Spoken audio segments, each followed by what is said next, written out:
The lust from Satan, independence from God. This lust or strong desire, remember the Greek word for lust or strong desire is epithumia. Like to transliterate it would be Epithumia. Epithumia, that's a Greek word, and it means strong desire. One of them that the enemy, Satan, one of the enemies, puts into our minds is not from inside us, but with fiery arrow, metaphorically speaking, as the Apostle Paul uses metaphor in Ephesians chapter 6, verses 10 through 18. Fiery darts, fiery arrows of the evil one. Also, we are not ignorant of his methods.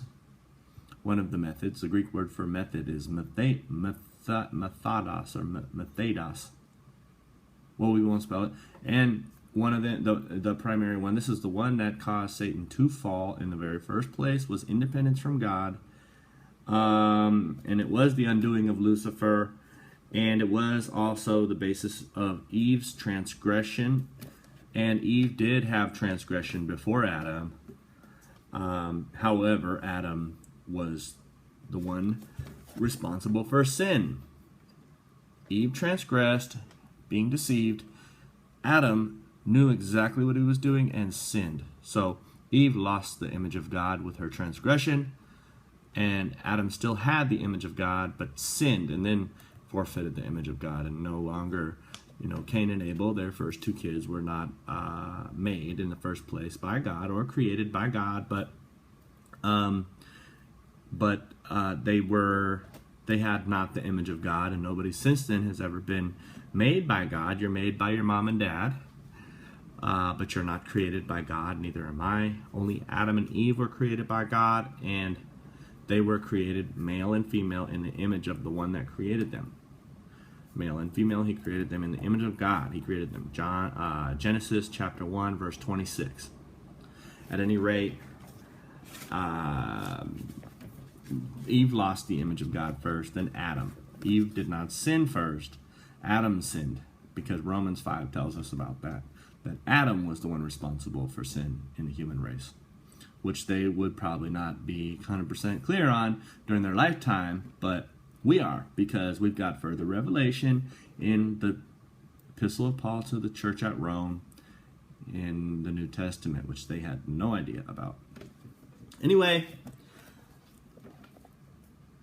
Job also was confronted with this lust, or the lust to be independent from God, in Job 2, 9 and 10, where Job's wife tells him, curse God and die.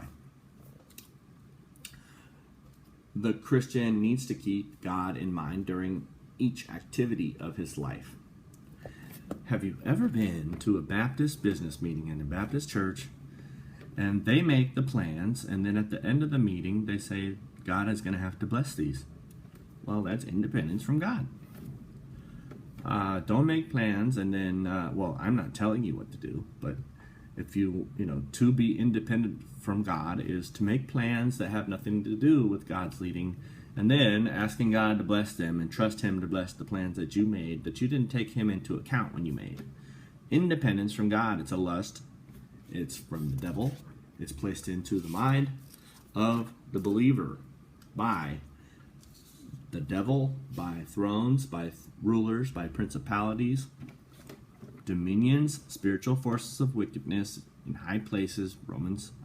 Ephesians 6, 10 through 18. These are different rankings of spiritual beings that are demonic, satanic, fallen, not holy, but evil spirits. They do place thoughts into my mind and yours each day. Well, not each day, but in the evil day. They attack, but they don't bring temptation. They bring lust to the mind, and they are the beginning of a molestation of your mind.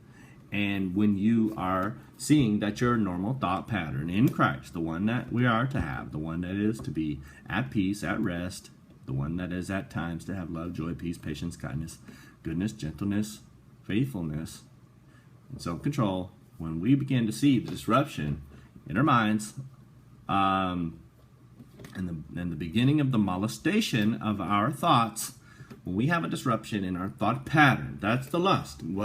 So when you are having that, when we are having those, when we are aware of those are never sin, never ever. Those are the satanic lusts that are placed into the mind, which are not temptations, and they must modify from temptation. I do think that God allows us to be tempted by the devil. I also want to add that there's you play a part in your own temptation when it comes to all of the lusts from all of the three enemies, the devil, and demonic spirits, and then there's also, that's one enemy. The devil and demonic spirits is one of the spiritual enemies of the faith, capital T, capital F, the limited portion of the New Testament that teaches and enables also the in Christ believer to overcome his own sin nature. That's the primary one. This is a series on the lust of Satan and how to overcome them, but the primary source of lust in your mind is not Satan. The primary source is your sin nature, and they are a completely different set of lusts, by the way. So independence from God.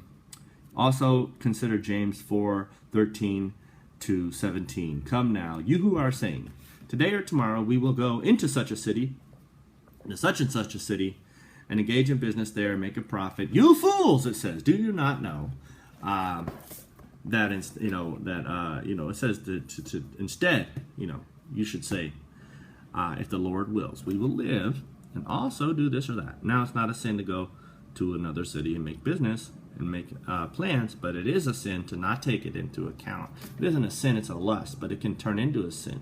So we need to learn. That's what the series is about, is how to not let these lusts turn into sin in our lives. God blessed.